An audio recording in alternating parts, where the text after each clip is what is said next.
2026 için söyleyelim. Gerçekten en öne çıkanı, en bahtlısı, en derdinden kurtulanı. Bu yılın zengini olmalı. Bizim Kim onlar?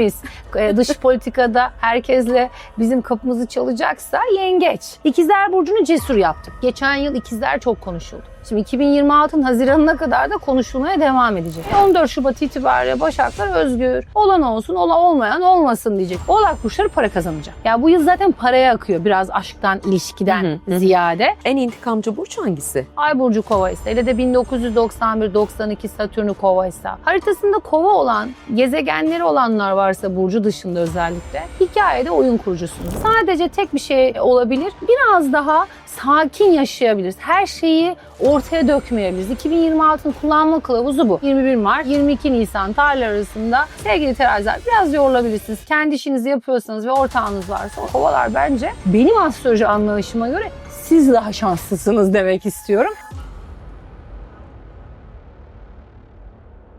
2026 için söyleyelim. Gerçekten en öne çıkanı, en bahtlısı, en derdinden kurtulanı mesela. O işi benden sorulur biliyorsun. Enleri söyle bize son olarak çünkü ya Zeynep. yani şeyimiz var. Twitter'da bundan 15 yıl önce enlerle başladı. O başlattı, atasözleriyle başlattı.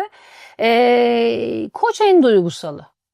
2026'nın en duygusalı. Sebep 2 tane gezegen evinde misafir. Misafir ağırlamak zordur. Koç pratik bir burç olabilir ama zordur. Biraz böyle ilk 6 ayında keşke diyecek. Ya ben diyecek neden işte o kadar kafaya taktım, neden o kadar üzüldüm, niye bu kadar uğraştım sözleri, serzenişleri olabilir. Peki. Dolayısıyla da en duygusal olacak. Peki yıl böyle mi gidecek? Hayır. Haziran'dan sonra gökyüzü el değiştiriyor. Gökyüzü 2026'da tıpkı İstanbul Boğazı'ndaki köprüler gibi yön ve yer değiştiriyor. Bu yıl öyle büyük bir kırılma yılı. Olaylara da yorabilirsiniz, anlattıklarıma da yorabilirsiniz. Koç burcu ben asla taşınmam diyorsa onu taşınmaya da yorumlayabilir. Ve geldim sevgili boğa burçlarının en iyileşeni. Kolay değil, Uranüs'ten kurtuluyor. İyileşiyor. 2019 Mayıs'tan bu yana neyle uğraşıyorsan, neyin içindeysen, neyi oturtamadığını düşünüyorsan hepsi çözülüyor. Süper, şahane. Bütün boğalara bu hediye. Tabii ki yılın sonunda dikkat etmelisin. Çünkü neden? Tam karşında 2 tane gezegen geri gidecek. Günlük işleri karıştırır o. Buzdolabın da bozulabilir yılın sonunda. Örneğin bir seyahatin de iptal olabilir. Bir sözleşmen de yeniden gözden geçebilir. Sevgili boğalar da bana eğer diyorsa ki ben kamuda çalışıyorum. Aynı yerdeyim, dümdüz gidiyorum, memurum dese ben de derim ki yılın sonunda yöneticin değişir. Ekip değişir. Sen öyle bakma. Gezegen hepsinden çok başka bir noktada. İnsan eli daha değmiyor. Sistemi daha insan yönetmiyor yukarıdaki derim. Ve bu ayı en iyileşeni Ekim'e kadar yaptık. İkizler Burcu'nu cesur yaptık. Geçen yıl ikizler çok konuşuldu. 2024'ün Kasım'ından bu yana ikizler her sene yüksek oktavda konuşulmaya devam ediyor. Bak 2024 Kasım hemen şimdi arama motoruna Google'a hemen yazın. Türkiye'nin en ünlü ikizleri kim diye. Hepsi 2025'te konuşuldu. Şimdi 2026'ın Haziran'ına kadar da konuşulmaya devam edecek. Bu bizim ülkede konuşulmak pek eğlenceli bir şey değil. Konuşulmasak daha iyi olur. Peki yanında ne konuşulacak? Cesareti konuşulacak. Yani önümüzdeki 2026'nın özellikle Şubat ayından itibaren Türk futbolu yeniden dizayn olacak gibi bir cümle kurmuştum ya. İşte burası cesareti. Çünkü Türkiye'nin ay burcu ikizler. Mesela hiç kimse orayı konuşmuyor pek fazla. Dolayısıyla da bizim en çok ilgilendiğimiz, en eğlendiğimiz, en yatkın olduğumuz, duygusal olarak bağımız olan yer futbol. Dolayısıyla da Şubat'ta futbolla ilgili değişkenlikleri görürseniz sevgili ikizler lütfen dedikoduları, sırlarınızı en derine saklayın. Peki. Hayatınızı özellikle Haziran'a kadar bolca toparlayın. Çok ortaya çıkarmayın. Ev aldınız. Anlatmayın, aktarmayın. Birazcık böyle arkada yaşamaya çalışın. Haziran'dan sonra gökyüzü zaten el değiştireceği için hemen hemen 26 Nisan'dan itibaren hayatınız biraz daha rotasını belirleyecek. Ani iş değişiklikleri olabilir ikizlerde. O cesaret orada da gündeme gelebilir. İş değişiklikleri, ben asla iş değiştirmem diyen ikizler varsa aramızda ikizlerin iş değişiklikleri de gündeme gelebilir. Ve geldim bu yılın zengini olmalı. Bizim yükselimiz dış politikada herkesle bizim kapımızı çalacaksa Yengeç. Dolayısıyla da Yengeç bir yandan zenginleşeni, hayatın temposu artanı. Mesela bir Yengeç burcusunuzdur. Yıllar önce eşi boşamışsınızdır. Örnek veriyorum sadece. Haritanızı bilmiyorum. Eski için ekonomik durumu düzelir. Dolayısıyla da sorumluluklarınız azalır. Yani oradan çocuk üstünden bir ekonomik olarak düzenleme olabilir. Yani yengeç olsun da haritanızda. Neresinde Ne olursa olsun. misali. Güzel.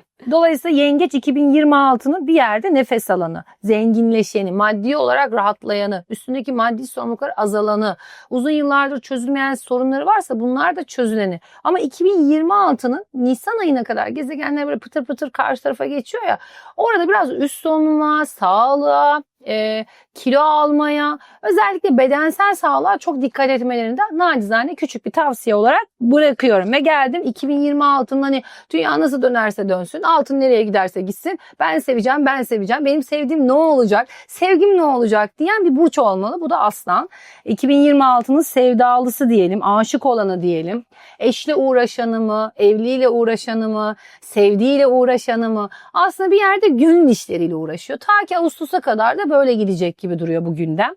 Eğer örneğin geçmişten gelen bir boşanma davanız varsa ya da eşinizin haklarla ilgili bir durumu varsa, geçmişten gelen bir takım hukuksal konuları varsa, eşinizin sorunları çözürken nefes alabilirsiniz. Ama evliliğiniz, boşanmanız ya da medeni durumunuzla ilgili bitmeyen bir süreç ve kafanızda şekillenmeyen bir süreç varsa, problemli bir evliliğin içindeyseniz sevgili aslanlar, 2026'nın Ağustos'una kadar da buraları çözümler geride bırakır. Hatta duygusal olarak yeniden doğmuş da hissedebilirsiniz. Yani ben zaten mutsuzum, ben zaten boşanıyorum, ay Zeynep Hanım ne sevdalısı diyorsanız, durun daha 2026 yeni başladı. Ben bir ekranda Tülin Şahin'e erken çekim yapıyoruz. Bunu mutlaka anlatmak istiyorum. Zaten paylaşacağım. Aralığın son çekimini yapıyoruz. Ocak'ta yayınlanacak. Dedim ki buradan karıştı bakın dedim. Ama Aralık'ta söyledim ki paylaştığım gün 3 Ocak ki zaten Madura'nın alındığı gün. Yani bunları tabii siz arkadan çok görmüyorsunuz ama benim bu yayını paylaştığımız gün Suriye ile ilgili gündem çok daha yüksek olacak. O kadar net söyleyeyim size. Çünkü biz artık başladık. Yani 2026 Gümbür gümbür yani. Gümbür gümbür 3 Ocak'ta başladık. Yani onu hiçbir şekilde kımıldatamayız, değiştiremeyiz. Sadece tek bir şey olabilir. Biraz daha sakin yaşayabiliriz. Her şeyi ortaya dökmeyebiliriz. 2026'nın kullanma kılavuzu bu. Peki bunu en çok kime tavsiye ediyoruz? Aslanlara. Ya aslan burçları, ilişkiniz yeni başlıyorsa ilan etmeyin. Problemli bir evlilikten geçiyorsanız ve karar alacaksınız, onu da ilan etmeyin. Bir durun bakalım, fikriniz değişebilir, rotanız değişebilir, söylemleriniz değişebilir diyoruz. Çünkü başınızda kavak yerleri esiyor. Ve geldim Başak Burcu'na, özgürleşiyor. Başak Burcu son 2,5 yıldır Satürn'den çok dayak yedi. Satürn karşıtlığından geçti. Burcu Satürn'ü öğreten gezegen, sen dedi ne öğrendin bugüne kadar? Gel bakayım dedi. En çok 94'lüler üzüldü. Bütün Başaklar da yoruldu. 14 Şubat itibariyle Başaklar özgür. Olan olsun, olmayan olmasın diyecek. Ki Başak'ın da mizacında yok bu. Dolayısıyla 20 Mart'tan itibaren iyice özgürleşecek. Merkür gerilemesi de karşı burcunda bitecek. Ve olanlara bakacak. Kalan sahalar benimdir diyecek. Biraz böyle tok konuşacak ki asla yapamaz. Yani bir Başak Burcu'yla evli olanlar beni çok iyi anlar. Dolayısıyla da Başak Burcu asla yapamadığı şeyi neden yapıyor? Gezegenler Ateş Burcu'na dizildiği için ona da yürek yemiş misali cesaret geliyor. Ne olacaksa olsun, ne yapayım artık diyor. Korkunun necele faydası yok diyor. Herkese, yani kayınvalidesine de söyleyeceğini söyleyecek.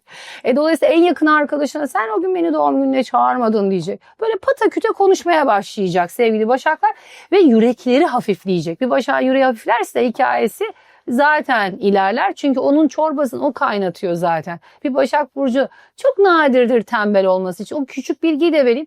Bir Başak tembelse haritasında retro vardır. Normalde o kaygıdan beslenir. Sevgili teraziler, talihlisi. Yani hayat bazen hiç olmadığımız kişilerle karşılaştırır bizi. Hiç olmadığımız yerlere götürür bizi. Hiç olmadığımız noktalarda, hiç olmadığımız noktalarla kesiştirir bizi. İşte talih bu demektir. Kader çalışıyor terazide. Dolayısıyla da Putin'in işleri de oradan yürüyebilir. Dolayısıyla Tarkan da buradan daha çok konuşulabilir. Terazi burcu Türkiye'nin bu arada gezegenleridir. Küçük, hızlı hareket eden gezegenleridir. Medyada buradan zaten dengeler değişecek. Dijital medya da buradan yeniden reklam medya paydası değişecek. Terazi burçları yılın en talihli olurken gezegenler karşıt burcunda oturduğu ayda biraz zorlanabilir. O da takriben benim için 21 Mart 22 Nisan tarihleri arasında sevgili teraziler biraz yorulabilirsiniz. Kendi işinizi yapıyorsanız ve ortağınız varsa oralara dikkat edin. Örneğin bir eczacısınızdır, esnafsınızdır, dükkanınız vardır. Buralarda ani kararlar almamanızı özellikle bu tarihlerde söylerim. Normalde zaten talih sizden yana, yani hani onun üstüne söyleyecek bir şeyim yok. Fakat iş değiştirmemeyi tüm burçlara tavsiye ediyorum. Evet. Ta ki Nisan'a kadar. Şu gezegenler bir şu Anadolu yakasına, Avrupa yakasına geçsin gibi bir durum var bende. Sevgili akrepler, ihtişamlısı, bunu ülkemize de yorabilirsiniz. Sevgili akrepler, kendinize de yorumlayabilirsiniz. 2026'nın 26 Nisan'ına kadar emeklerinizin karşılığını alacaksınız. Belki çalıştığınız yerde emeklerinize sahip çıkılmıyorsa iş yerinizde hiç ummadığınız kişiler gidebilir ve bir anda siz yönetici olabilirsiniz. Dolayısıyla da ihtişamlı bir döneme girdiniz. Zaten 2026'da akrepler fırsatlardan faydalanıp da öne çıkamazlarsa işi biraz zor. Çünkü Ekim ayından itibaren onlar zorlanacak. Yani Ekim ayı boğa ve akrep burçlarına tavsiye ediyorum. Tarihleri kurun. O güne iş bırakmayın. Seyahati de bırakmayın. Okul kaydı da bırakmayın. Örneğin bir telefon, televizyon, kamera alacaksanız o güne de bırakmayın. Çünkü sizin için 2026 sonu dikkat etmeniz gereken tarih. Nerede sorun yaşarsınız?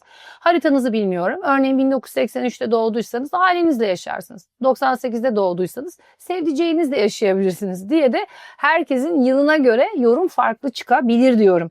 Ve geldim yay burçlarına. Yerinde durmayan, hareketlisi, dünya savaşa da tutuşsa, top tüfekte herkes silahlansa da bizim yay burcu evde durmuyor. Yay burçları dışarıda birçok projede yer alıyor.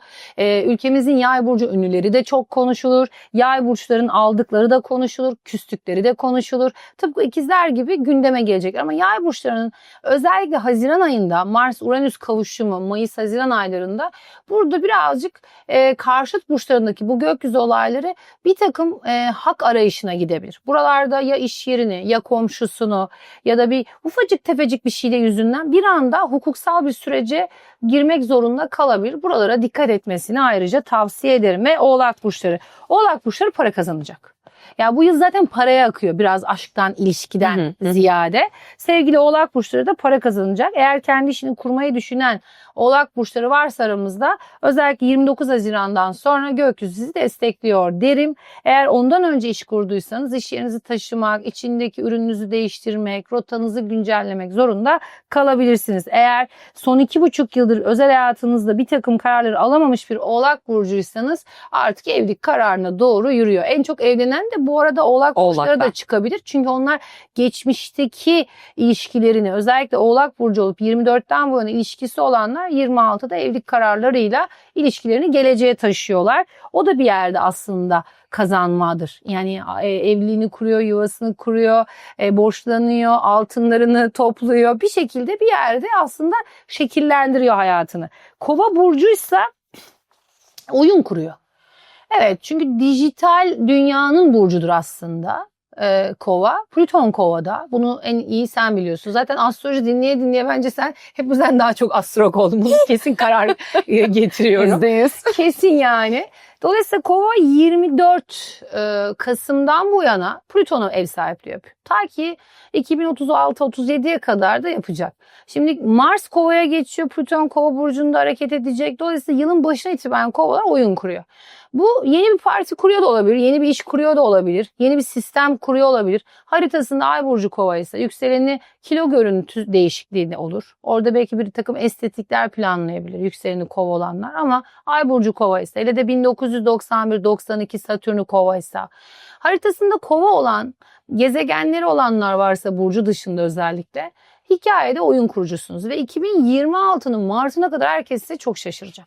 Belki hiç satmam dediğiniz bir şey satacaksınız. Hobileriniz, ilgi alanlarınızdan özellikle son 5 yıldır ben bu sektörde yürüyeceğim, bu işi yapacağım diye kurumsal hayattan ayrıldıysanız belki de kurumsal hayatına geri döneceksiniz. Ve bunu da hemen şimdi burada Şubat, Mart ayında yapacaksınız. Çünkü gezegenler burada Kova'da diziliyor. Bir kere Kova'da tutulmayı bekliyoruz biz artık. Yani 2017'de ben bu sektöre girdim diyorsanız, 2020'den de bu yana da hobilerinizi, ilgi alanlarınızı sosyal medyalarda işe çevirmeye çalıştıysanız şimdi direkt rota değişikliği yapıyorsunuz. Ve o yüzden de oyun kurucu olmak aslında bana göre en iyisidir. Çünkü dünyanın en hızlandığı yılları anlatmaya çalışıyoruz, anlamaya çalışıyoruz, yaşamaya çalışıyoruz. Oyun kurucu olmak. Ve de tanıklık ediyoruz yani. Aynen. Önemli. Bir de uyum sağlamaya çalışıyoruz. Aynen. Yani şurada 3 gün aynı yemeği yiyemiyoruz. Devamlı bir ama bu hızla kendimizi uyarlıyoruz. Aynen, uyarlıyoruz. Yani bir de insan doğasını, hani ben burada tıbbi bilgi içermez ama insanın doğasında da uygun değil hız. O yüzden de Kova'nın oyun kuruculuğu keşke diğer burçlara da yansısa. O yüzden de Kovalar bence bana göre, yani benim astroloji anlayışıma göre siz daha şanslısınız demek istiyorum. Ve balık burçlarına geliyorum. Sevgili balık burçları sakinleşiyor. Satürn'den kurtuluyor, Neptün'den kurtuluyor. Ya 2011'den bu yana yönetici gezegeninin En bedbaht burçtu diyebilir miyiz? bence en sinirliydi. Balığın da sinirini kabul etmiyorlar. Ben de bütün astroloji dünyasındaki doğruları değiştiren astrolog gibiyim galiba. Kardeşim, balık burcu sinirlidir. İçine atar. Söyleneni unutmaz. İçinde büyütür. Ama intikamcı değil. Akrep de intikamcı değil. Balık da intikamcı değil. Yengeç de intikamcı değil. Bunlar böyle su burcu olduğu için böyle bir çarpar, geri çekilir.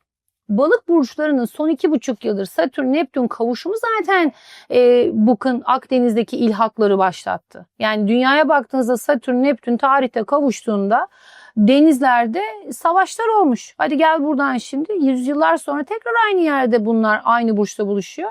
İnsanlık, uygarlık, teknoloji, ulaşım, her şey yüksek ama çağ dışı olaylar var. Makrodan mikroya indiğimizde balık da son 2,5 yıldır bir maraton koşusundaydı. Bir inattaydı, bir kararı vardı ve bunu uygulatmaya çalışıyordu.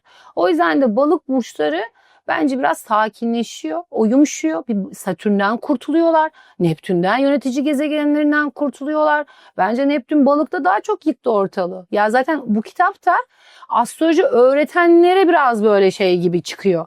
Neptün balıkta, ben şimdi gittim bir yerde eğitim aldım. Eğitimde bana diyorlar ki Neptün balığın yönetici gezegenidir. Neptün balığa geldiğinde toplumlar iyileşir.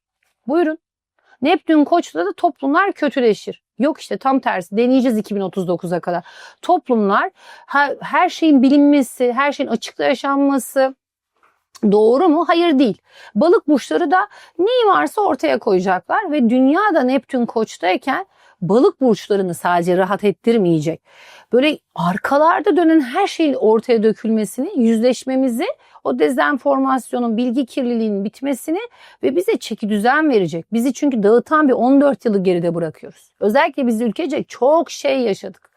Ve burada arkada böyle merdiven altında olan grup, tarikat, üye veya bir çete ya da işte bir takım kazançlar. Bunların hepsi Finito. Neptün Koç'ta finito. Dolayısıyla balık burçları da otursun düşünsün. Benim sektörüme kim canımı sıkıyor? Benim kim ilişkimi sıkıyor? Bunun başına bir şey gelecek. Tabii bizim ülkemizde temizlik ya da bu karışıklıktan doğan temizlik Ekim-Kasım'a kadar ara ara devam eder. En intikamcı burç hangisi? Madem onlar değil. 26'da mı en intikamcı? Yok, genel olarak. En intikamcısı söyleneni unutmayan, lafı iade eden yengeçtir. Alınganlıkta. Yani şimdi sen bana bir şey söyle. Ben yengecim, dayanamadım, onu sana tık tık evet, söyledim. Ama intikam alma, böyle pişirip planlar yapıp oyunlar kurma, biraz daha bu kızmasınlar ama sadece Oğlak parayı yönetmiyor, yapmasınlar. Oğlaklar. Tabii. Yani hani hep Oğlak'ta, Satürn Oğlak'ta yücelen noktadadır da Oğlak parayı yönetmiyor sadece. Ama bu böyle bir kazana birini koyup kaynatmak değil. Oğlak biraz da sabırlıdır. Mesela hep şey derler, ikizler değişken derler. İkizler anksiyeteli, kaygılı. O kaygı yüzünden sabahleyin seninle çay içmeye peki der, akşamleyin tamam o zaman öbür türlü de ıhlamur içelim der. Her şeye peki derken ama sonradan da hayırlarını ortaya koyar. Biz aslında birazcık astrolojiyi de yanlış da değerlendiriyoruz. Doğru.